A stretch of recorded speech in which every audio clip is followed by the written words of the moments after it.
হাজিরিন, আমরা কোন নবীর অনুসরণ করব? যে নবী সমস্ত নবীদের নবী, আশরাফে আম্বিয়া, সরদারে দু জাহান, সরদারে দু আলম, আশরাফে আম্বিয়া, খাতামুন নবিয়্যিন, সাইয়্যিদুল মুরসালিন, বিশ্ব নবী, সর্বশেষ এবং সর্বশ্রেষ্ঠ নবী আপনার আমার নবী। জোরে কোন সুবহানাল্লাহ। মুহতারাম হাজিরিন, মুসা আলাইহিস সালাম নবী ছিলেন এবং রাসূলও ছিলেন। মুসা আলাইহিস সালাম জলিলুল কদর একজন নবী ছিলেন, রাসূল ছিলেন। মুসা আলাইহিস সালামকে আলাদা একটা কিতাব আল্লাহ দিয়েছেন, কিতাবের নাম হচ্ছে তাওরাত কিতাব। বড় বড় কিতাব হচ্ছে চারটি, তাওরাত, জাবুর, ইনজিল, কোরআন। তাওরাত কিতাব মুসা আলাইহিস সালামের প্রতি আল্লাহ তাআলা অবতীর্ণ করেছেন। মুসা আলাইহিস সালামকে আল্লাহ মুজিজা দিয়েছিলেন। কি মুজিজা? মুসা আলাইহিস সালাম যদি লাঠি দ্বারা পাথরের মধ্যে আঘাত করতেন, সেই পাথর থেকে আল্লাহ রাব্বুল আলামিন ঝর্ণা প্রবাহিত করে দিতে। ওয়া ইদিস্তাসকা মুসা লিকাউমিহি ফাকুলনা দরিব বিআসাকাল হাজার ফানফাজারাত মিনহু ইসনাতা আশরাতা আইনা। স্মরণ করুন, যখন মুসা আলাইহিস সালাম স্বীয় জাতির জন্য, স্বীয় সম্প্রদায়ের জন্য, নিজের কওমের জন্য আল্লাহর কাছে পানির জন্য দোয়া করেছিলেন, পানি প্রার্থনা করেছিলেন, পানির দরকার, এই বিষয়টা আল্লাহর কাছে যখন ব্যক্ত করলেন, আল্লাহর কাছে যখন পেশ করলেন, আল্লাহ তাআলা বলেন, আমি বললাম মুসা আপনার লাঠি দ্বারা পাথরের মধ্যে আঘাত করুন। ফাকুলনা, আমি বললাম ইদরিব বিআসাকাল হাজার, আপনার লাঠি দ্বারা পাথরের মধ্যে আঘাত করুন। মুসা আলাইহিস সালাম আল্লাহর হুকুমে পাথরের মধ্যে আঘাত করলেন। ফানফাজারাত মিনহু ইসনাতা আশরাতা আইনা, সঙ্গে সঙ্গে সেই পাথর থেকে 12টি ঝর্ণা আল্লাহ প্রবাহিত করে দিয়েছিলেন। 12টি ঝর্ণা প্রবাহিত করলেন কেন? পাথর থেকে ঝর্ণা। কত বড় আশ্চর্যের বিষয়! মুসা আলাইহিস সালামের কওম ছিল, বনি ইসরাইলদের গোত্র ছিল 12টি। এই জন্য 12টি গোত্রের জন্য আলাদা আলাদা 12টি গোত্রের ব্যবস্থা। পাথর থেকে 12টি ঝর্ণার ব্যবস্থা পাথর থেকে আল্লাহ রাব্বুল আলামিন করে দিয়েছিলেন। কোন সুবহানাল্লাহ। এখন যদি কেউ প্রশ্ন করে পাথর থেকে আবার পানি বের হবে কিভাবে? কোন নাস্তিকের যদি বিশ্বাস না হয়, কোন বাউল ফাউলের যদি বিশ্বাস না হয়, কোন মুরতাদের যদি বিশ্বাস না হয়, কারণ আমরা সবাই আল্লাহর পক্ষে, আমরা কোন বাউলের পক্ষে নয়, কোন প্রস্রাবের পক্ষে নয়। বাউল অর্থ প্রস্রাব করা, কোন বেঈমান মুরতাদের পক্ষে আমরা নয়। যেই বেঈমান মুরতাদ আল্লাহকে গালি দেয়, কোরআনের বিরুদ্ধে কথা বলে, আমরা সেই মুরতাদের পক্ষে থাকবো নাকি যে আল্লাহ সৃষ্টি করেছেন তার পক্ষে থাকবো? কার পক্ষে থাকবো? সে যেটা আল্লাহর বিরুদ্ধে বলে সেটা কাফের, তাকে যে কাফের বলবে না সেও কাফের, যে যারা তার পক্ষ অবলম্বন করবে তারাও কাফের। সুতরাং আমরা কাফেরের পক্ষ নয়, পক্ষে থাকবো না, আমরা আল্লাহর পক্ষে থাকবো। কারা কারা রাজি থাকবে? আল্লাহ কবুল করে, জোরে বলেন আমিন। এখন যদি কোনো নাস্তিক প্রশ্ন করে পাথর থেকে আবার পানি বের হবে কিভাবে, তাহলে চোখ থেকে যিনি পানি বের করতে পারেন, সাগরের মধ্যে যিনি পানি দিতে পারলেন, নদীর মধ্যে যিনি পানি দিতে পারলেন, পাহাড় থেকে যিনি ঝর্ণা প্রবাহিত করতে পারেন, এরপরে আকাশ থেকে বৃষ্টির পানি যিনি বর্ষণ করতে পারেন, সেই আল্লাহ রাব্বুল আলামিন এই পাথর থেকে পানির ব্যবস্থা করে দেন। জোরে কোন সুবহানাল্লাহ। এটা হচ্ছে মুসা আলাইহিস সালামের মুজিজা। আর আমাদের নবীর মুজিজা এর চাইতেও আরো বিস্ময়কর। আলহামদুলিল্লাহ কইবেন না? সহিহ বুখারীর 4152 নম্বর হাদিস। অবিহি ক্বালা হাদাসানা ইউসুফ ইবনে ঈসা ক্বালা হাদাসানা ইবনে ফুদাইল ক্বালা হাদাসানা হুসাইন আন সালিম আন জাবির রাদিয়াল্লাহু আনহু ক্বাল, হযরত জাবের রাদিয়াল্লাহু আনহু থেকে বর্ণিত, তিনি বলেন, আতিশান নাসু ইয়াউমাল হুদাইবিয়াতি, হুদাইবিয়ার সন্ধির দিন লোকেরা পিপাসার্ত হয়ে পড়লে। হুদাইবিয়ার সন্ধির দিন রাসূলের সাহাবায়ে কেরাম যারা ছিলেন আল্লাহর হাবিব সাল্লাল্লাহু আলাইহি ওয়াসাল্লামের পাশে, পানি না থাকার কারণে পানির জন্য ছটফট করতেছিলেন, পিপাসার্ত হয়ে পড়লেন, পানি নাই। কি নাই? কোন দিন? হুদাইবিয়ার সন্ধির দিন। হুদাইবিয়ার যুদ্ধ না, হুদাইবিয়ার সন্ধি। ওয়া রাসূলুল্লাহ সাল্লাল্লাহু আলাইহি ওয়াসাল্লাম বাইনা ইয়াদাইহি রাকওয়াতুন, আর সেই সময় নবীজির কাছে একটি চামড়ার পাত্র ভর্তি পানি ছিল মাত্র। মনে করেন একটা বদনা অথবা একটা জগ আছে, শুধুমাত্র এটা নবীর কাছেই ছিল, আর কোন সাহাবীর কাছে নাই। তাহলে এত এত সাহাবায়ে কেরাম, নবীর কাছে মাত্র একটা পাত্র আছে পানির, তাহলে এই পানি দ্বারা সকলের পানির সংকট কিভাবে পূরণ হবে? ফাতাওয়াদ্দা আমিনহা, নবীর কাছে যেই পানির পাত্রটা ছিল নবীজি তা দিয়ে ওযু করলেন। তাহলে তো শেষ, ওযু করলেই তাহলে সবাই পান করবে কিভাবে? সুম্মা আকবালান নাসু নাহওয়াহু ফাকালা রাসূলুল্লাহ সাল্লাল্লাহু আলাইহি ওয়াসাল্লাম মা লাকুম, পানি যখন নাই তখন সাহাবায়ে কেরাম নবীজির দিকে এগিয়ে আসলেন। সে বললেন, ইয়া রাসূলুল্লাহ, আমাদের তো পানি নাই। নবীজির কাছে সাহাবায়ে কেরাম যখন আসলেন, নবীজি বললেন, মা লাকুম, কি হয়েছে তোমাদের? ক্বালু ইয়া রাসূলুল্লাহ, সাহাবায়ে কেরাম বললেন, হে আল্লাহর রাসূল সাল্লাল্লাহু আলাইহি ওয়াসাল্লাম, লাইসা ইনদানা মাউন নাতাওয়াদ্দু বিহি ওয়ালা নাশরাবু ইল্লা মা ফি রাকওয়াতিকা, আপনার চর্ম পাত্রের পানি ব্যতীত আমাদের নিকট এমন কোনো পানি নাই যে পানি দিয়ে আমরা ওযু করতে পারি এবং পান করতে পারি। আপনার যে কাছে যে পাত্রটা আছে, চামড়ার পাত্রটা, এই পাত্রটা ছাড়া আমাদের কাছে আর তো পানির কোনো ব্যবস্থা নাই যা দিয়ে আমরা ওযু করব অথবা পান করব। সাহাবায়ে কেরাম নবীজির কাছে এইটা বললেন মাত্র, এরপরে কি হয়? সুবহানাল্লাহ। এরপরে কি হয়?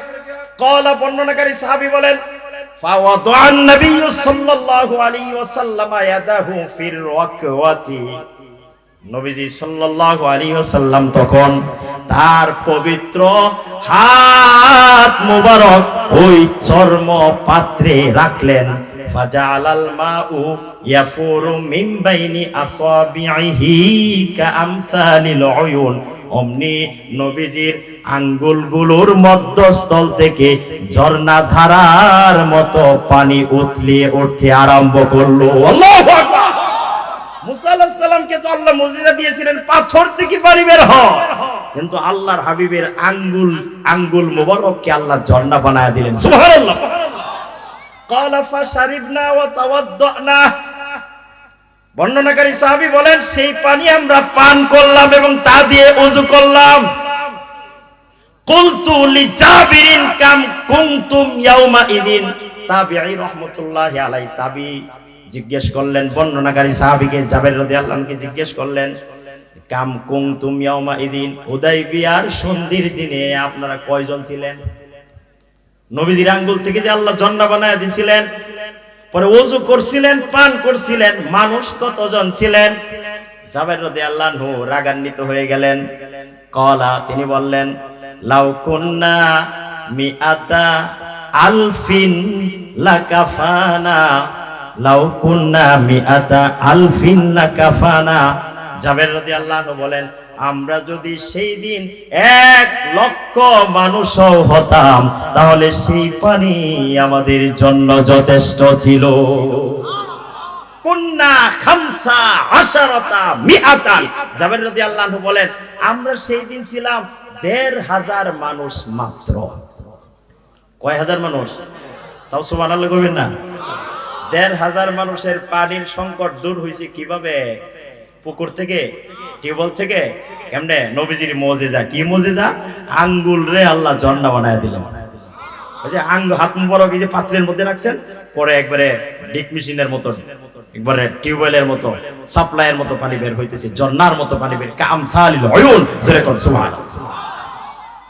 আমাদের নবীকে এই মুজিজা আল্লাহ দিয়েছিলেন। এভাবে আরো কত আছে, মাত্র একটা বললাম।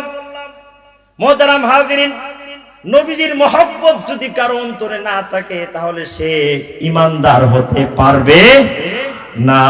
মুহতারাম হাজিরিন, এই জন্যই আল্লাহ তাআলা বলেছেন, হাবিব আপনি বলে দেন, তোমরা যদি আল্লাহকে ভালোবাসতে চাও তাহলে তারা যেন আপনার অনুসরণ করে, ফাত্তাবিউনি, আপনি জানায়া দেন আমার অনুসরণ করো।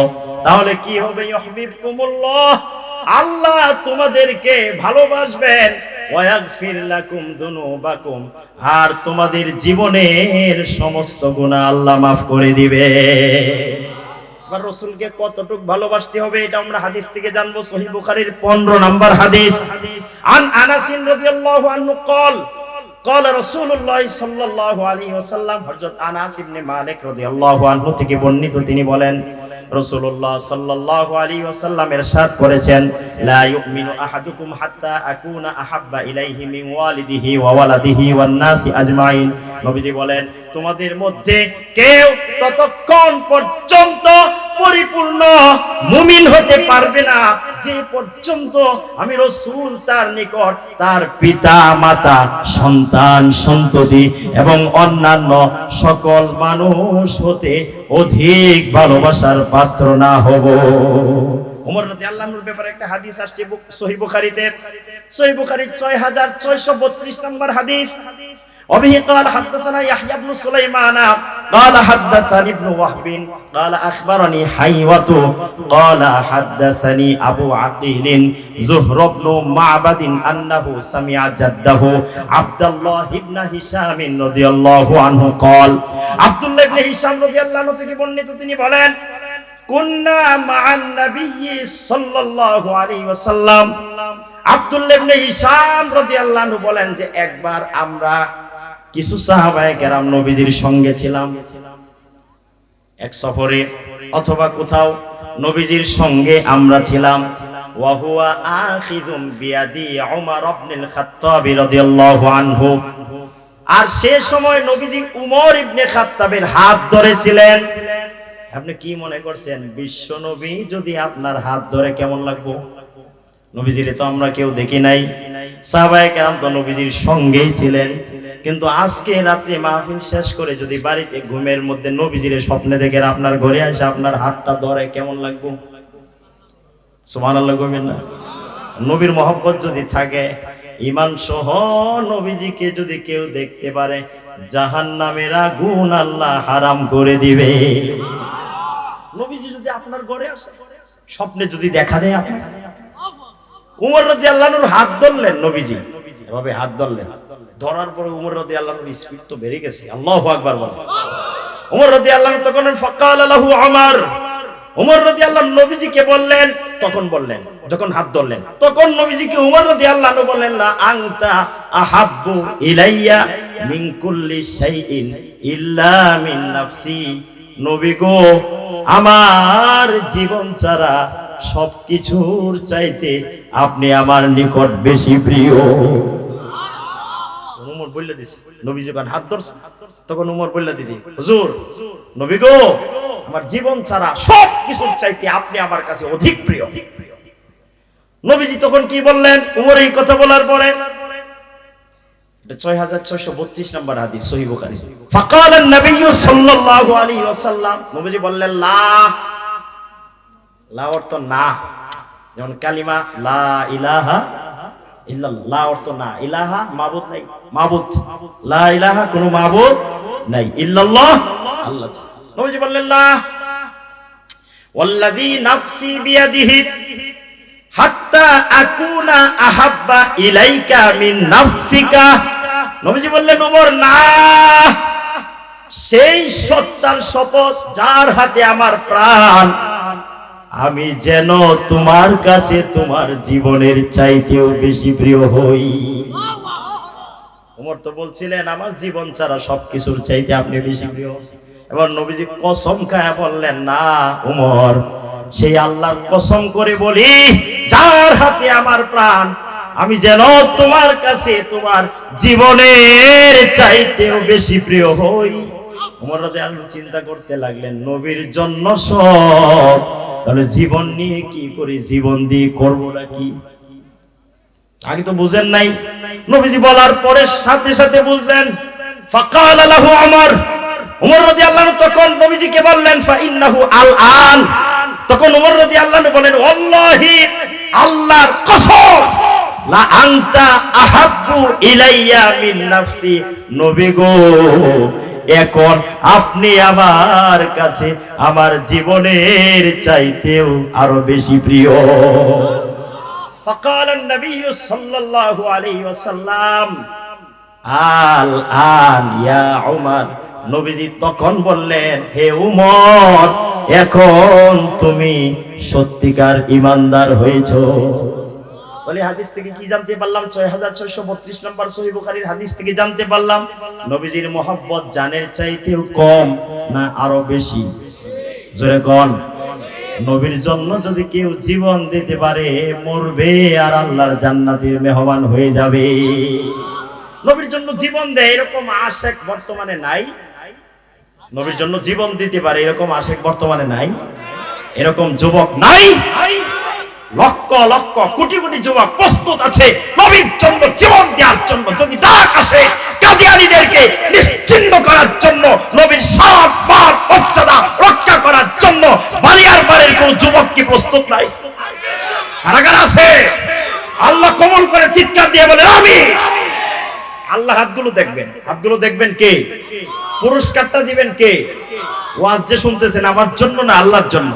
আল্লাহ সকলকে কবুল করে চিৎকার দিয়ে বলেন আমি। মুহতারাম হাজিরিন, সাহাবায়ে কেরাম নবীজিকে কিভাবে মহব্বত করতেন? ইসলামের প্রথম যুদ্ধের নাম হচ্ছে বদর।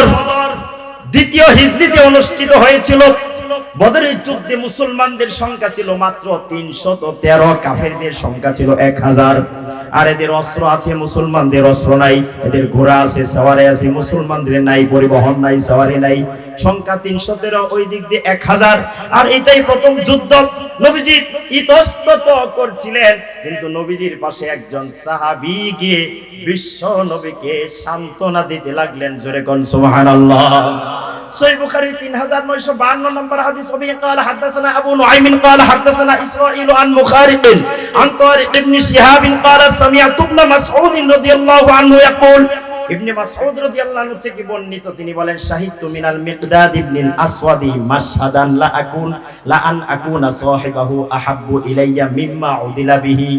ইবনে মাসউদ রাদিয়াল্লাহু আনহু বলেন, মিকদাদ ইবনে আসওয়াদকে আমি যে ভূমিকায় পেয়েছি, অর্থাৎ সে নবীজির কাছে গিয়া যে কথাগুলো বলেছে, এই কথাগুলো যদি আমি বলতাম নবীজির সঙ্গে, তাহলে সারা পৃথিবীর সমস্ত সম্পদের চাইতে আমার নিকট এটা বেশি প্রিয় হইতো। ওই কথাগুলো তো আমি বলতে পারি নাই। বলেছে তো মিকদাদ। কে বলেছে? কি কথা হয়েছে নবীজির সঙ্গে? নবীজি দোয়া করতেছিলেন জিহাদ শুরু হওয়ার আগে, আল্লাহ আপনি রহমত করেন, সাহাবায়ে কেরামদেরকে রক্ষা করেন, আমার সাহাবীদেরকে বাঁচান। যুদ্ধ শুরু হওয়ার আগে আল্লাহর কাছে দোয়া করতেছিলেন। আতান নবিয়্য সাল্লাল্লাহু আলাইহি ওয়াসাল্লাম ওয়া হুয়া ইয়াদউ আলাল মুশরিকিন। মিকদাদ রাদিয়াল্লাহু আনহু নবীজির কাছে আসলেন। নবীজি তখন মুশরিকদের বিরুদ্ধে, কাফেরদের বিরুদ্ধে আল্লাহর কাছে দোয়া করতেছিলেন। ওয়া হুয়া ইয়াদউ আলাল মুশরিকিন ফাকালা, মিকদাদ ইবনে আসওয়াদ তখন নবীজিকে সান্ত্বনা দিচ্ছিলেন। ফাকালা লা নাকুলু কামা ক্বালা কওমু মূসা ইযহাব আনতা ওয়া রাব্বুকা ফাকাতিলা। মিকদাদ রাদিয়াল্লাহু আনহু বিশ্ব নবীকে সান্ত্বনা দেয়। এমপি সাহেবের সান্ত্বনা দেয়, খুশি করা না? এমপিরে খুশি করলে যে আমারে যদি 10,000 টাকা দেয়, প্রধানমন্ত্রীরে খুশি করার জন্য বড় গরু রাখছে, গরু ওরা ভিডিও করে দেখায় যে প্রধানমন্ত্রীর কানে যেন পৌঁছে, আমি প্রধানমন্ত্রীর জন্য এত বড় গরু রাখছি। মানে উদ্দেশ্য কি? যাতে খুশি হইয়া তারা কিছু পুরস্কার দেয়। বাচ্চা হয়েছে 3টা, একসাথে নাম রাখছে পদ্মা, মেঘনা, যমুনা। শেখ হাসিনা যাতে শুনে তারা কিছু দেয়। পরে প্রথমবার দিছে, পরে আরেকজনে রাখছে, হেরে আর দেয় না। এমপিরে খুশি করা, মন্ত্রীরে খুশি করা, প্রধানমন্ত্রীরে খুশি করা, এই খুশি না, দুই জাহানের বাদশাহ সমস্ত নবীদের নবীরে খুশি করা কত বড় একটা বিষয়। সুবহানাল্লাহ বলেন। নবীজির খুশি করার জন্য সাহাবী কি কয়? আমরা এমন কথা বলবো না। ফাকালা লা নাকুলু, আমরা বলবো না এই কথা। কামা কালা, যেমন বলেছিল কাউমু মূসা, মূসা আলাইহিস সালামের কওম, মূসা আলাইহিস সালামের উম্মত। মূসা আলাইহিস সালামকে যুদ্ধ শুরু হওয়ার আগে কি কইছে জানেন? ইযহাব আনতা, কোরআনের আয়াত, ইযহাব আনতা ওয়া রাব্বুকা ফাকাতিলা। আপনি আর আপনার আল্লাহকে যুদ্ধ করেন, আমরা যাইতাম না। জোরে নাউজুবিল্লাহ। আপনি যান আর আপনার আল্লাহ গিয়া যুদ্ধ করেন। মিকদাদ রাদিয়াল্লাহু আনহু নবীজিরে গিয়া কইতাছে, আমরা হেদের মতো কমু না। আল্লাহু আকবার বলে। আমরা মূসা আলাইহিস সালামের উম্মতের মতো এই কথা বলবো না। ওয়ালাকিন্না নুকাতিলু আন ইয়ামিনিকা ওয়া আন শিমালিকা ওয়া বাইনা ইয়াদাইকা ওয়া খালফাকা, বরং আমরা আপনার ডানে বামে সামনে পিছনে সর্বদিক থেকে আপনার সঙ্গে যুদ্ধ করব, জিহাদ করব। আল্লাহু আকবার।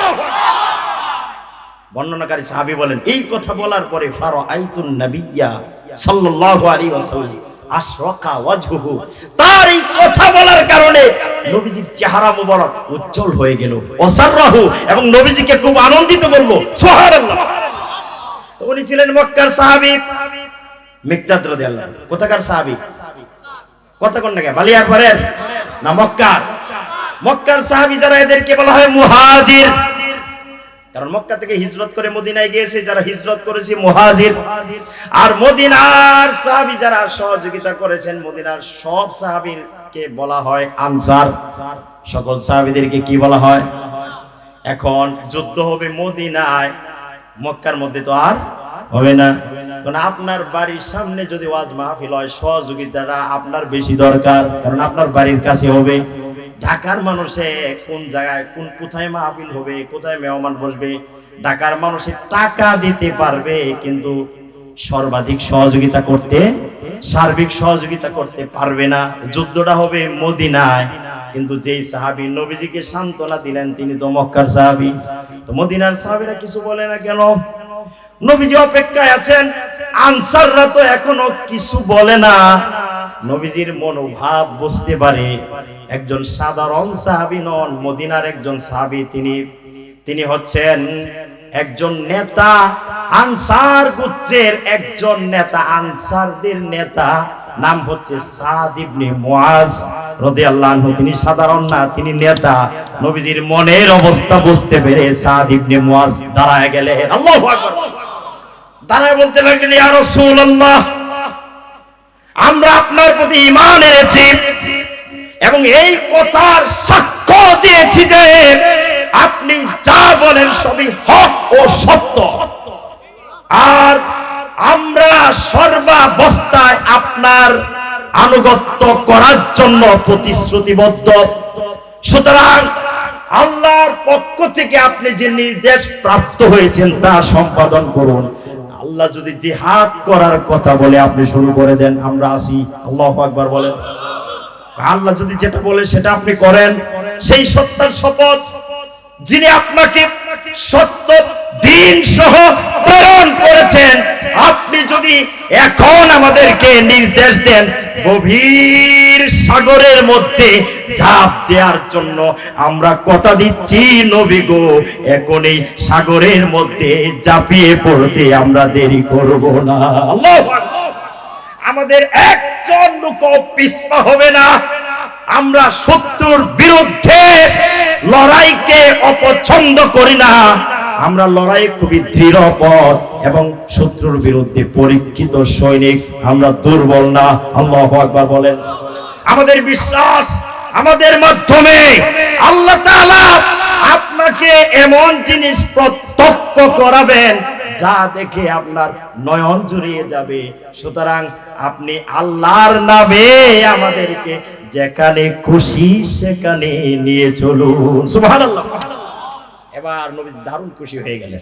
মক্কার সাহাবী আগে বলছে, এবার মদিনার আনসার নেতা সাদ ইবনে মুআজ কি কথাগুলো বললেন। সাগরে জাপ দিতেও যদি বলেন তাহলে এখনই আমরা জাপ দেব, একজন লোকও বাকি থাকবো না। সুবহানাল্লাহ বলবেন না? কি নবীর মহব্বত থাকলে না বুঝতেন। সাহাবা আমাদের আছে, কিন্তু সাহাবীদের যে মহব্বত, সেই মহব্বত কি এই 1 ঘন্টার ওয়াজে, পুরো 1 ঘন্টার ওয়াজ না, কেমন পর্যন্ত ওয়াজ শুনলেও সাহাবীদের মতো কি হবে? হবে না। মুহতারাম হাজিরিন, উহুদের যুদ্ধে এক সাহাবী নবীজির জন্য কি ভালোবাসা প্রদর্শন করেছেন। সাহাবীর নাম হচ্ছে আবু তালহা রাদিয়াল্লাহু আনহু। হাদিস নাম্বার হচ্ছে সহিহ বুখারী 4064 নাম্বার হাদিস। وبه قال حدثنا أبو معمر قال حدثنا عبد الوارث قال حدثنا عبد العزيز عن أنس رضي الله عنه قال হযরত আনাস রাদিয়াল্লাহু আনহু থেকে বর্ণিত, তিনি বলেন, লাম্মা কানা ইয়াউমা উহুদিন, যখন উহুদ যুদ্ধের দিন আসে, উহুদের যুদ্ধ বদরের যুদ্ধের 1 বছর পরে হয়েছিল। ইসলামের প্রথম জিহাদের নাম হচ্ছে বদর, দ্বিতীয় হিজরিতে অনুষ্ঠিত হয়েছে। এর পরের বছরই, এক বছর পরে উহুদের যুদ্ধ অনুষ্ঠিত হয় তৃতীয় হিজরিতে। আনাস রাদিয়াল্লাহু আনহু বলেন, যখন বদরের যুদ্ধ শুরু হয়, যখন বদরের যুদ্ধের দিন আসে, ইন হাজামান নাসু আনিন নবী সাল্লাল্লাহু আলাইহি ওয়াসাল্লাম, তখন লোকেরা নবীজি সাল্লাল্লাহু আলাইহি ওয়াসাল্লামকে ছেড়ে যেতে লাগলেও ওয়া আবু তালহা বাইনা ইয়াদাইন নবী সাল্লাল্লাহু আলাইহি ওয়াসাল্লাম মুজাওবিবুন আলাইহি বিহাজাফাতিন লাহু, আবু তালহা রাদিয়াল্লাহু আনহু নবীজিকে ছেড়ে যান নাই। আবু তালহা রাদিয়াল্লাহু আনহু ঢাল হাতে নিয়ে দাঁড়িয়ে নবীজিকে আড়াল করে রেখেছিলেন। সুবহানাল্লাহ। ওদের যুদ্ধে লোকেরা চলে যায় কেন? ওদের যুদ্ধের প্রাথমিক অবস্থায় মুসলমানদেরকে আল্লাহ বিজয় দিয়েছিলেন, পরবর্তীতে একটা ভুলের কারণে পরাজয় বরণ করতে হয়েছে। এরপরে তো এলোপাতারি হয়ে গেল, এদিক সেদিক দৌড়াদৌড়ি শুরু হয়ে গেল। যখন এই অবস্থার সৃষ্টি হলো, কিন্তু তখন আবু তালহা রাদিয়াল্লাহু আনহু নবীজিকে ছেড়ে যান না। তিনি নবীজির কাছে গিয়া দাঁড়িয়ে নবীজিকে আড়াল করে, ঢাল হাতে নিয়ে নবীজিকে আড়াল করে দাঁড়িয়ে রইলেন। জোরে কোন সুবহানাল্লাহ। ওয়াকানা আবু তালহা রাজুলান রামিয়ান, আবু তালহা রাদিয়াল্লাহু আনহু ছিলেন একজন সুদক্ষ তীরন্দাজ। শাদীদান নাজঈ, ধনুক খুব জোরে টেনে তীর মারতে পারতেন, ধনুক খুব জোরে টেনে তীর ছুড়তেন। কাসারা ইয়াউমা ইদিন কাউসাইনি আও সালাসান, উহুদের যুদ্ধের দিন তিনি তীর মারতে মারতে দুইটি অথবা তিনটি ধনুক ভেঙে ফেলেছিলেন। আল্লাহু আকবার বলেন। কাসারা ইয়াউমা ইদিন, কাসারা ভেঙে ফেলেছিলেন, ইয়াউমা ইদিন সেই দিন, কাউসাইনি দুইটি, আও সালাসান অথবা তিনটি ধনুক ভেঙেলা তীর মারতে মারতে। আল্লাহু আকবার বলেন। ধনুক ভেঙেলা, কত মজবুত ধনুক। ওয়াকানা আর-রাজুলু ইয়ামুররু মাআহু বিজাবাতিন মিনান নাবলি ফায়াকুলু সুরহালি আবি তালহা, সেদিন যে কেউ উহুদের যুদ্ধের দিন যে কেউ নবীজির সম্মুখ দিয়ে ভরা তীরদানি নিয়ে অতিক্রম করতেন, তাকে আবু তালহা বলতেন, এই তীরগুলো খুলে আবু তালহার সামনে রেখে দাও। ক্বালা ওয়া ইউশরিফুন নাবিয়্যু সাল্লাল্লাহু আলাইহি ওয়াসাল্লাম ইয়ানজুরু ইলাল কওমি, বর্ণনাকারী সাহাবী বলেন, নবীজি যখন মাথা উঁচু করে শত্রুদের দিকে তাকাতেন যে কি অবস্থাটা দেখি, নবীজিকে তো আড়াল করে রাখলেন, আবু তালহা আড়াল করে রাখলেন। নবীজি মাথা উঁচু করে যখন শত্রুদেরকে দেখতে চান, দেখার জন্য চেষ্টা করেন, কাফেরদেরকে দেখার জন্য চেষ্টা করেন, ফায়াকুলু আবু তালহা বিআবি আনতা ওয়া উম্মি, তখন এই আবু তালহা বলতেন, নবী গো, আপনার জন্য আমার মাতা পিতা কুরবান হোক। লা ইউসিবুকা সাহমুন মিন সিহামিল কওমি, নবী গো, আপনি মাথা উঁচু করে শত্রুদের দিকে তাকাবেন না। লা ইউসিবুকা সাহমুন মিন সিহামিল কওমি, তাহলে মাথা যদি উঁচু করেন, তাহলে শত্রুরা যে তীরগুলো নিক্ষেপ করতেছে তার থেকে একটা তীর এসে আপনার শরীর মোবারকের মধ্যে লেগে যেতে পারে। নবী গো, আপনি মাথা উঁচু করবেন না। নাহরি দুনা নাহরি, আপনার বক্ষের পরিবর্তে রয়েছে আমার বক্ষ, অর্থাৎ আপনার জন্য আমার জীবন কুরবান। আল্লাহু আকবার। আমি না আপনাকে আড়াল করে রাখলাম, তীর লাগবে আমার শরীরে, আপনার গায়ে একটা তীর বিদ্ধ হতে দেব না। আল্লাহু আকবার। আবু তালহা লা ইউসিবু সাহমুন মিন সিহামিল কওমি নাহরি দুনা নাহরিক, সহিহ বুখারী 4064 নম্বর হাদিস। মুহতারাম হাজিরিন, একটা হাদিস সহিহ বুখারী 3982 নম্বর হাদিস। وبه قال حدثنا عبد الله بن محمد قال حدثنا معاوية بن عمرو قال حدثنا أبو إسحاق عن حميد قال سمعت أنس رضي الله عنه يقول, হযরত আনাস রাদিয়াল্লাহু আনহু থেকে বর্ণিত, তিনি বলেন, উসিবা হারিসাতু ইয়াউমা বাদরিন ওয়া হুয়া গোলাম, বদরের যুদ্ধের দিন হারিসা রাদিয়াল্লাহু আনহু একজন নওজোয়ান লোক ছিলেন, নাম হচ্ছে হারিসা। নাম কি? নওজোয়ান ছিলেন, যুবক ছিলেন। হারিসা রাদিয়াল্লাহু আনহু একজন নওজোয়ান লোক ছিলেন। উসিবা হারিসাতু ইয়াউমা বাদরিন ওয়া হুয়া গোলাম। বদরের যুদ্ধের দিন তিনি যুদ্ধ করতে এসে, জিহাদ করতে এসে শাহাদাত বরণ করলেন। শাহাদাত বরণ করার পর তার আম্মা জীবিত আছে এখনো। ফাজাআত উম্মুহু ইলান নবী সাল্লাল্লাহু আলাইহি ওয়াসাল্লাম। তার শাহাদাতের খবর শুনে তার মা নবীজির কাছে চলে আসলেন।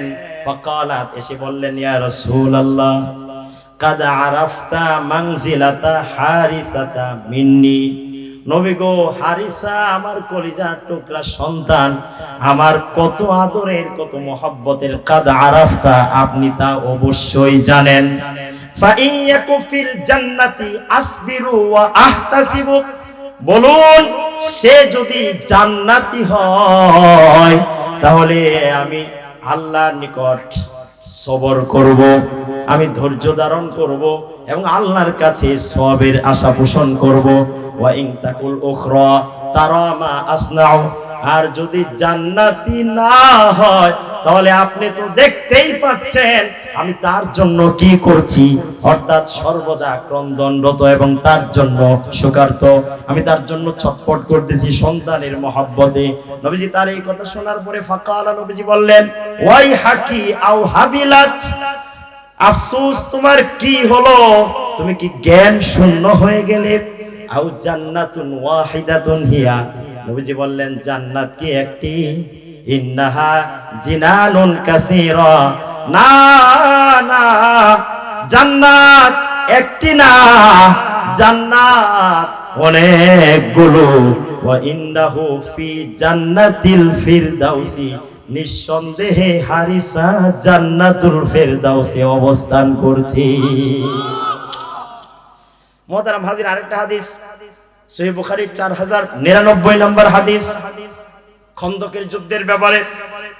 খন্দকের যুদ্ধ কাকে বলে?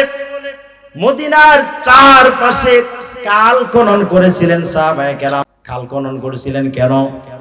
এই যুদ্ধের মধ্যে মুসলমানদের সংখ্যা ছিল মাত্র 3000 আর কাফেরদের সংখ্যা ছিল 10,000। তাহলে অর্ধেক নাকি, না আরো বেশি? একদিকে 3 আর একদিকে কত? 10,000। 10,000 কোত্থেকে জমা হইলো? ইহুদি, খ্রিস্টান, মুশরিক, আবু সুফিয়ান, এরপরে যারা আছে কাফের সব একসাথে জমা হয়েছে। জমায়া পরামর্শ করছে যে একসাথে সবাই ঐক্যবদ্ধ হয়ে মুসলমান একটাও রাখবো না। জোরে নাউজুবিল্লাহ কোন।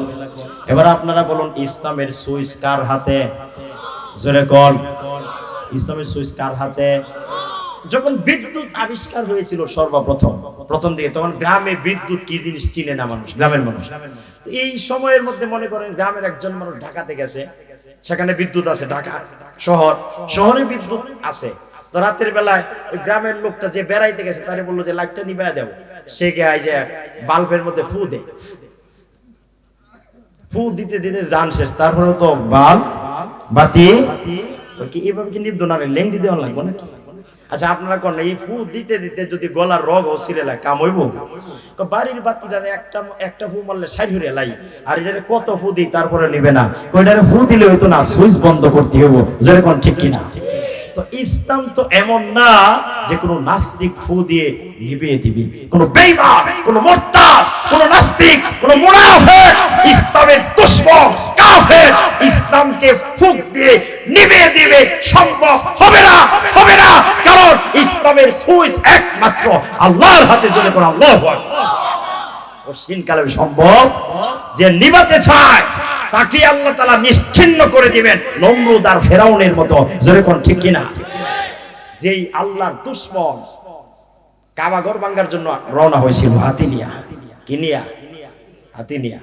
20,000 সেনাবাহিনী, আরেক বর্ণনায় আসছে 60,000 সেনাবাহিনী, বড় বড় হাতি নিয়া 20,000। আচ্ছা ধরেন, কমেরটাই ধরেন, 20,000 সেনাবাহিনী নিয়া কাবা ঘর ভাঙার জন্য আসছে। ঘরটা কার? হেফাজত করবেন কে? পরে কি কাবা ঘর ভাঙছিল? আর কি হয়েছিল? তারমিহিম বিহিজারাতিম মিন সিজিল। আল্লাহ ওয়া আরসালা আলাইহিম তায়রান আবাবিল, আল্লাহ ছোট ছোট পাখি পাঠায় দিলেন, মুখের মধ্যে কঙ্কর দিয়া, হাতির মাথার মধ্যে মারে, নারী বুড়ি সুদ্ধা পিছিয়ে পারিয়েছে। আল্লাহু আকবার বলে। সুতরাং ইসলামের বিরোধিতা করলে লাভ হবে না, ইসলামের ক্ষতি হবে না, বরং ক্ষতিটা হবে নিজেরই। জোরে কোন ঠিক কিনা? মাথা দিয়ে যদি কেউ ফাক্কার মধ্যে ডুস দেয়, ফাক্কা ভেঙে দেবো না নিজের মাথা ফাটবো। আমাদের মাদ্রাসার মধ্যে আমার এক ছাত্র ভাই আছেন দুষ্ট প্রকৃতির আর কি, পরে হুজুরে কইতেছে, এই অমুক কয় দাউদে যদি লাউয়ের মধ্যে কূপ দেয় তাইলে দাউ কাটবো না লাউ কাটবো? পরে ছাত্রটা কেমন বুঝছেন, কয় হুজুর দাউ কাটতে দেবো। বুঝছেন ছাত্রটা কেমন? মানে হ্যাঁ কি ইচ্ছা করে বাউটা কইছে না উল্টাটা কইছে? সুতরাং ইসলামের বিরোধিতা করলে ইসলামের কিছুই হবে না, কারণ এটা চয়েস একমাত্র আল্লাহর হাতে। তো 10,000 একসাথে হয়েছে, মুসলমান একটাও রাখবে না, নবীজি কি রাখবে না, সাহাবায়ে কেরাম রাখবে না, সব ধ্বংস করে দিবে, দুনিয়ার থেকে বিদায় করে দিবে। নাউজুবিল্লাহ। কয় হাজার? 10,000। আর এইদিকে মাত্র কয় হাজার?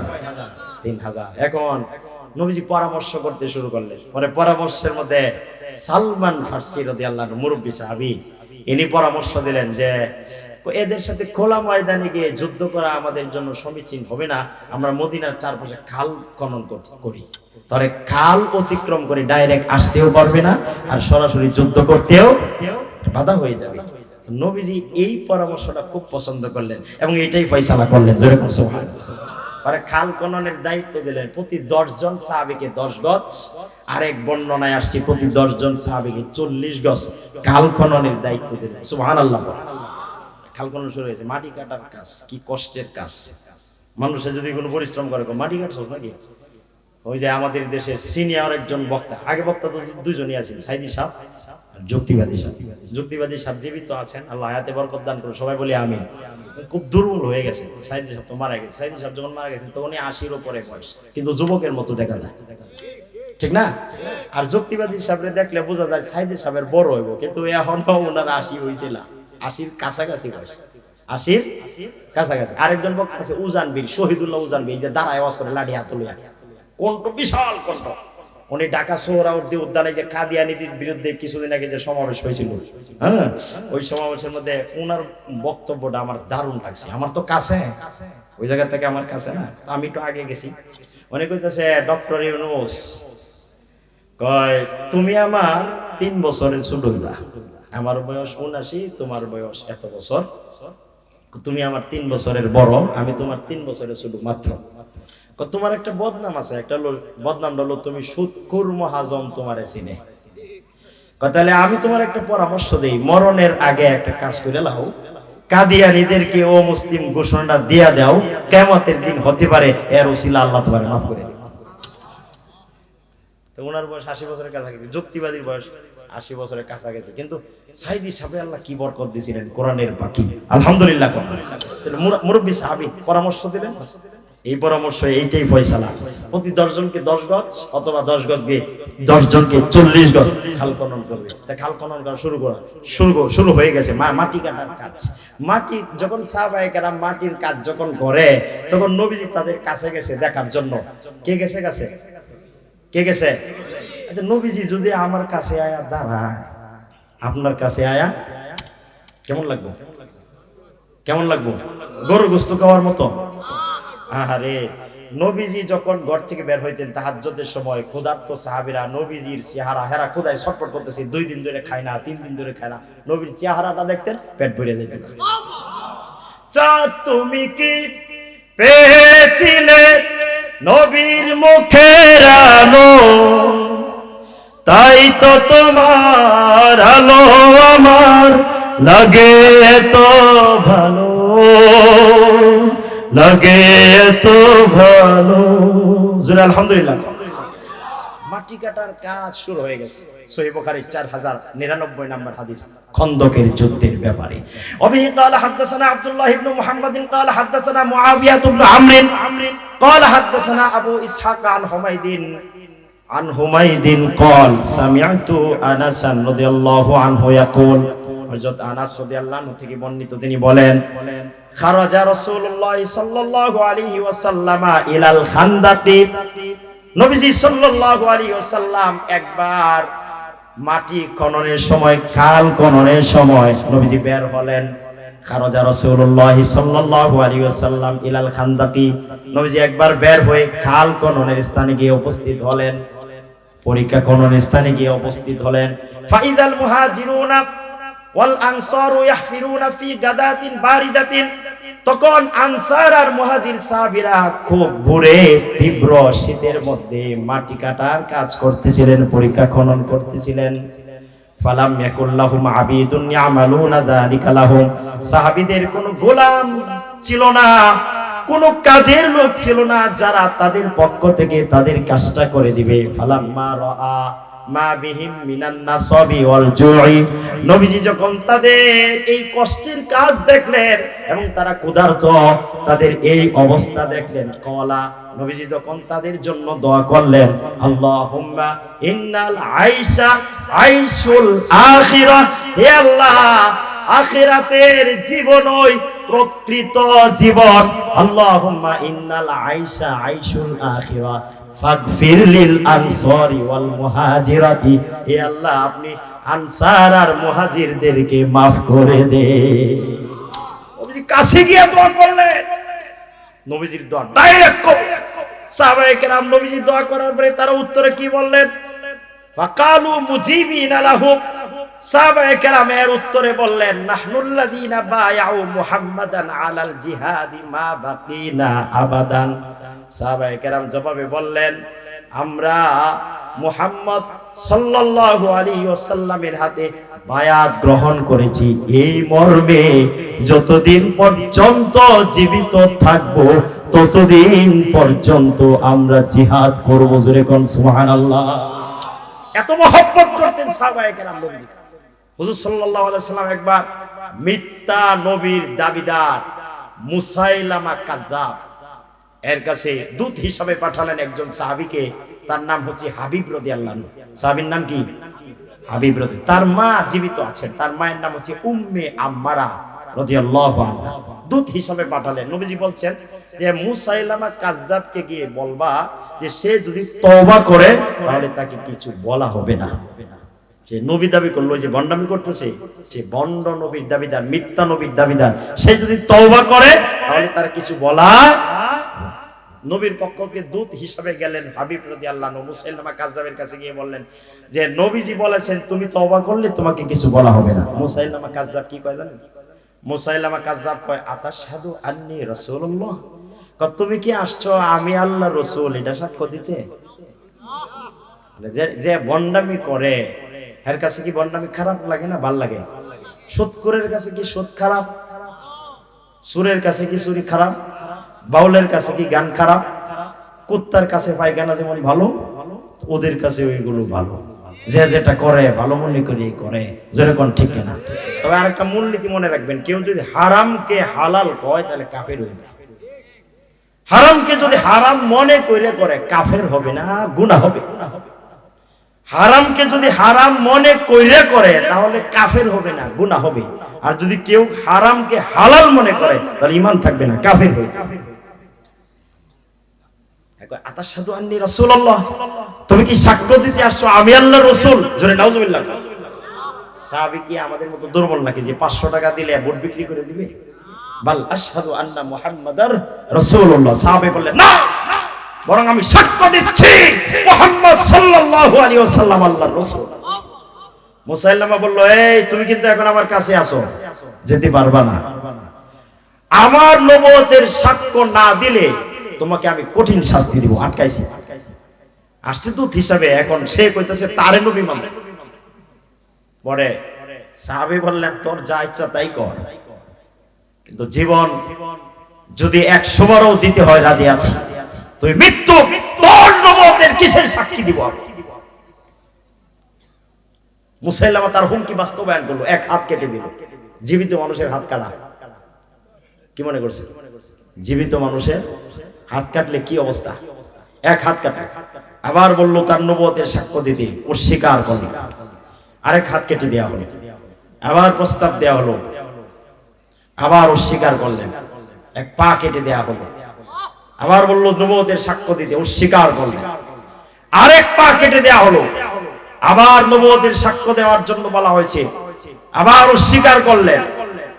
শেষ পর্যন্ত বাঘ যন্ত্র জিহ্বাটিও কেটে দেওয়া হবে।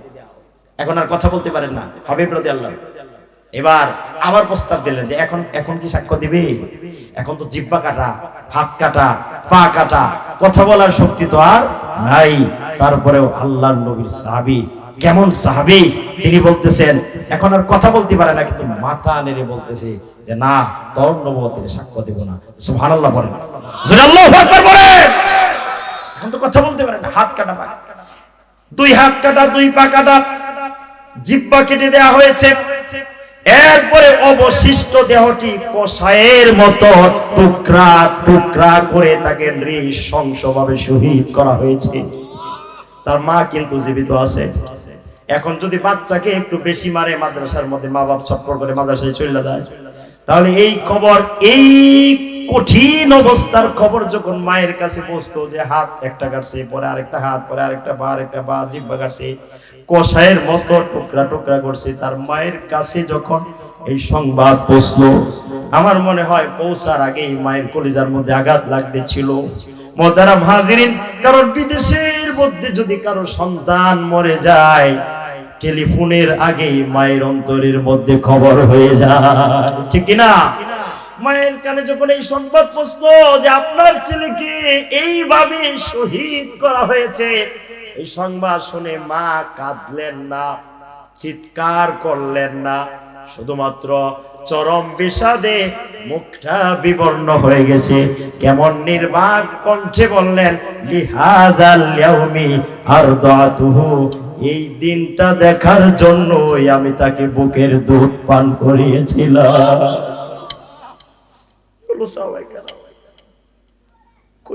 এই দিনটা দেখার জন্যই তো আমি তারে দুধ খাওয়াইছিলাম। মা যেমন সন্তান, আমরা তো কিছুই করতে পারি না। মুহতারাম হাজিরিন,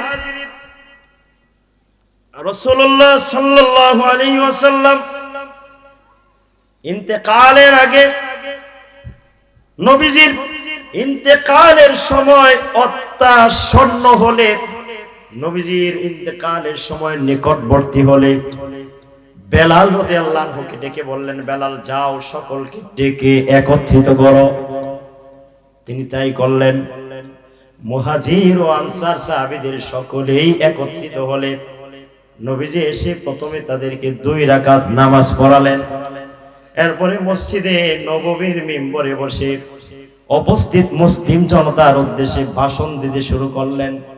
প্রথমে আল্লাহ তাআলার হামদ এবং তারিফ বর্ণনা করার পর তিনি অত্যন্ত জ্ঞান গর্ব বক্তৃতা করেন। নবীজির ওয়াজ কেমন মনে করেন? তার উন্নত বর্ণনা শৈলী এবং ভাষার উৎকর্ষ দেখে উপস্থিত সাহাবায়ে কেরাম রাদিয়াল্লাহু আনহুম অত্যন্ত প্রভাবান্বিত হয়ে বললেন। দুজকের কঠিন আযাবের কথা শুনে তারা তখন আল্লাহর ভয়ে কান্না শুরু করে দিলেন। ভাষণের এক পর্যায়ে নবীজি উপস্থিত জনতার উদ্দেশ্যে নবীজি জিজ্ঞেস করলেন, নবীজি বললেন, উপস্থিত জনতার উদ্দেশ্যে নবীজি বললেন, হে মুসলমানগণ, আমি তোমাদের নবী ছিলাম, সঙ্গত কারণেই আমি তোমাদেরকে সৎ উপদেশ দানকারী ছিলাম। সুতরাং আমি আমার এই জীবনে যদি তোমাদের কারো প্রতি কোনো জুলুম করে থাকি অথবা বাড়াবাড়ি করে থাকি, তাহলে আমি তাকে নির্দেশ দিচ্ছি, সে যেন কিয়ামতের দিন আসার আগে এক্ষুনি উঠে এসে আমার কাছ থেকে আর বদলা বা প্রতিশোধ গ্রহণ করে নেয়। নবীজির এই ঘোষণার পর কেউ দাঁড়ায় না, কারণ নবীজির উপর কে প্রতিশোধ নেবে?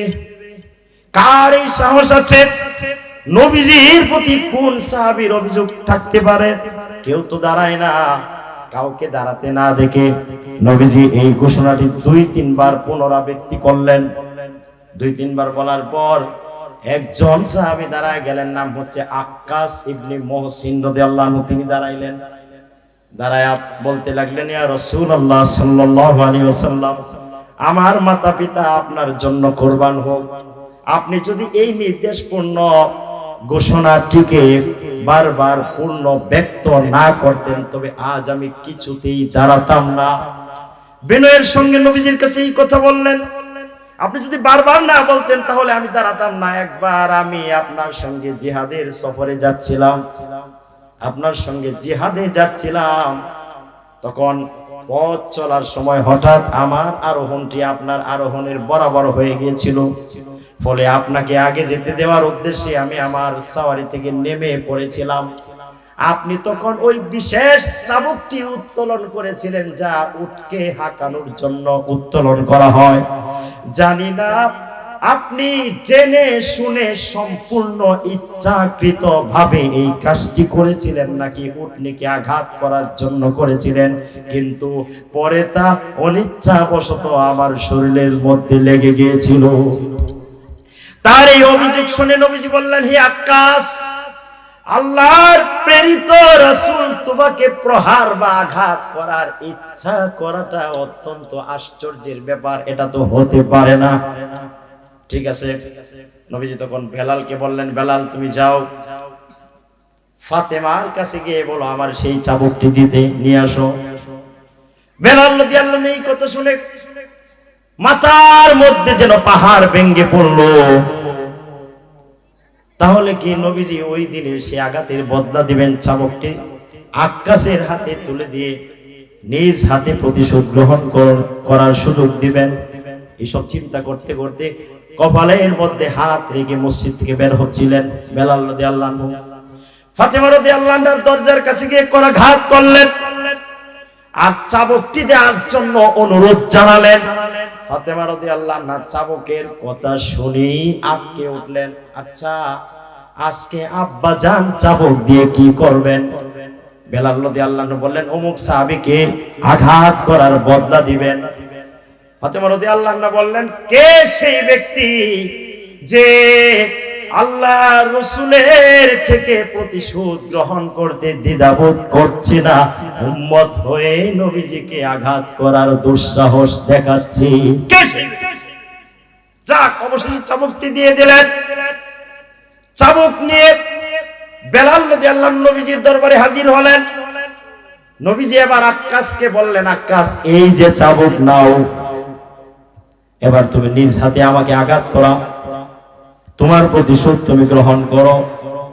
এই দৃশ্য দেখে, এই অবস্থা দেখে আবু বকর রাদিয়াল্লাহু আনহু, ওমর রাদিয়াল্লাহু আনহু দাঁড়ায় গেলেন। দাঁড়ায় বলতে লাগলেন, হে আক্কাস, তুমি যদি প্রতিশোধ গ্রহণ করতে চাও তাহলে রাসূলের পরিবর্তে আমাদের শরীরের মধ্যে আঘাত করে তোমার প্রতিশোধ গ্রহণ করো। নবী বললেন, আবু বকর, ওমর, আল্লাহ তাআলা তোমাদের মর্যাদা বাড়ায়া দিন, তোমরা বসে পড়ো। নবীজির হুকুম বসায়া দিলেন। এবার আলী রাদিয়াল্লাহু আনহু দাঁড়ালেন। দাঁড়ায় বলতে লাগলেন, হে আক্কাস, আমি আলী তো এখনো জীবিত আছি, প্রতিশোধ যদি গ্রহণ করতে চাও আমার শরীরে আঘাত করে প্রতিশোধ গ্রহণ করো। নবীজি বললেন, হে আলী, তোমার এই নেক নিয়তের দরুন আল্লাহ তোমার মর্যাদা বৃদ্ধি করে দিন, তুমি বসে পড়ো। তিনি বসে গেলেন। এবার নবীজির কলিজার টুকরা হাসান হুসাইন দাঁড়াইলেন। দাঁড়ায় বলতেছে, আক্কাস, আমরা না নবীজির নাতি, নবীজি আমাদের নানা, আমাদেরকে আঘাত করলে নবীজিকে আঘাত করা হয়ে যাবে, আমাদের শরীরে আঘাত করো। নানার শরীরের পরিবর্তে নবীজি বললেন, হে আমার চোখের পুতুলিরা, তোমরা বসে যাও। বসায় দিলেন। এবার আক্কাসকে নবীজি বললেন, আক্কাস রে, বদলা যদি নিতে চাও তাহলে আর দেরি কেন, জলদি নাও। আক্কাস রাদিয়াল্লাহু আনহু বললেন, নবী গো, আপনি যখন আমারে আঘাত করেছিলেন তখন আমার শরীরের মধ্যে কোনো জামা ছিল না, আমার খালি গায়ে ছিল, অনাবৃত শরীর ছিল। এখন তো আপনার শরীরের মধ্যে জামা আছে। এই কথা শুনে তৎক্ষণাৎ নবীজি নিজ দেহের কাপড় সরিয়ে নবীজি বদলা নেয়ার জন্য পবিত্র নিজের দেহ মোবারক সাগ্রহে পেতে দিলেন। এই দৃশ্য দেখে সাহাবায়ে কেরাম কান্না শুরু করে দিলেন। আর অপরদিকে আক্কাস রাদিয়াল্লাহু আনহু নবীজির সুন্দর চেহারা মোবারক যখন দেখলেন তখন বাবা বেগে মত্ত হয়ে অবনত মস্তকে নবীজির কাছে এসে হাজির হলেন। আর আবেগ আপ্লুত হয়ে চুমু খেলেন পবিত্র পিঠ মোবারকে। জোরে কর সুবহানাল্লাহ। নবীজির পিঠ মোবারকে চুমু খাইতে লাগলেন আর বলতে লাগলেন, ইয়া রাসূলুল্লাহ, আমার জীবন আপনার জন্য কুরবান হোক। আপনার কাছ থেকে কেউ কি প্রতিশোধ গ্রহণ করে খুশি হতে পারে? তা তো কিছুতেই হতে পারে না। এই পর্যন্ত আমি যা কিছু করেছি, এই যে কৌশল আমি অবলম্বন করলাম, এই পর্যন্ত আমি যা কিছু করেছি এর সবটুকুই শুধুমাত্র আপনার পবিত্র দেহের বরকতময় পরশ লাভের উদ্দেশ্যে করেছি, যাতে করে কিয়ামতের দিন আমার দেহ আপনার পবিত্র দেহের ছোঁয়ার বরকতে জাহান্নামের আগুন থেকে মুক্তি লাভ করতে পারে। আক্কাস রাদিয়াল্লাহু আনহুর এই প্রাণবন্ত ব্যাখ্যা শুনে নবীজি বললেন, ও সাহাবীরা, তোমরা কি জান্নাতি মানুষ দেখতে চাও? যদি এই মুহূর্তে জান্নাতি কোন মানুষ দেখতে চাও, তাহলে আমার আক্কাসকে দেখে না। উপস্থিত সাহাবীরা যারা ছিলেন তখন নবীজির এই কথা শোনার পরে আক্কাস রাদিয়াল্লাহু আনহুর কপালের মধ্যে চুম্বন করলেন এখন, এবং তাকে খুব অভিনন্দন জানালেন। মুহতারাম হাজিরিন, সাহাবায়ে কেরাম এইভাবে নবীজিকে মহব্বত করতেন। সাহাবীরা নবীজিকে মহব্বত করতেন। নবীজিকে মহব্বত করার আপনার আমার দরকার আছে না নাই? আমরাও কি নবীজিকে মহব্বত করার জন্য প্রস্তুত আছি? আমাদের কি দরকার আছে? কার কার আছে দেখি? আল্লাহ কবুল করে, জোরে বলি আমিন।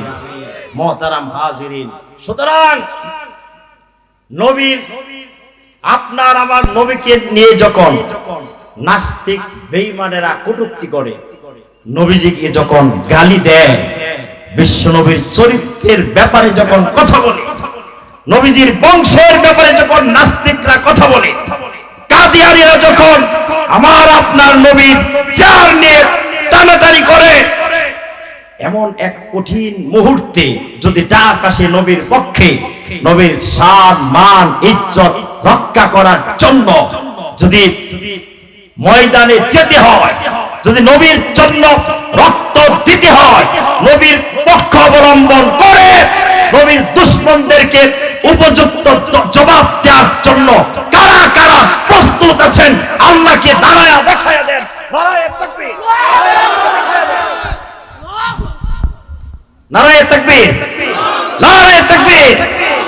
নবীর প্রেমিক হিসাবে আজকের মাহফিল থেকে সকলকে আল্লাহ কবুল করেন। চিৎকার দিয়ে বলেন আমিন, জোরে বলেন আমিন।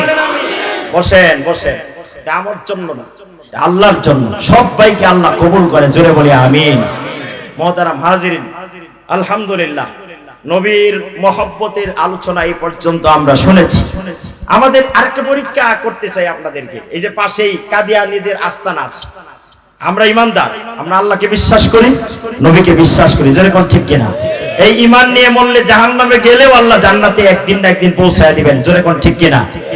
কাদিয়ানীরা যদি আমাদেরকে এসে প্রস্তাব দেয় যে 1 কোটি টাকা দেওয়া হবে যে কাদিয়ানী হয়ে যাও, আপনারা হয়ে যাবেন? সারা দুনিয়া দিলেও হবেন না। রাজি আছেন আমার সাথে? আপনারা একমত? আল্লাহ কবুল করে, জোরে বলে আমিন। ওয়া আখিরু দাওয়ানা আনিল হামদুলিল্লাহি রাব্বিল আলামিন। আসসালামু আলাইকুম ওয়া রাহমাতুল্লাহ।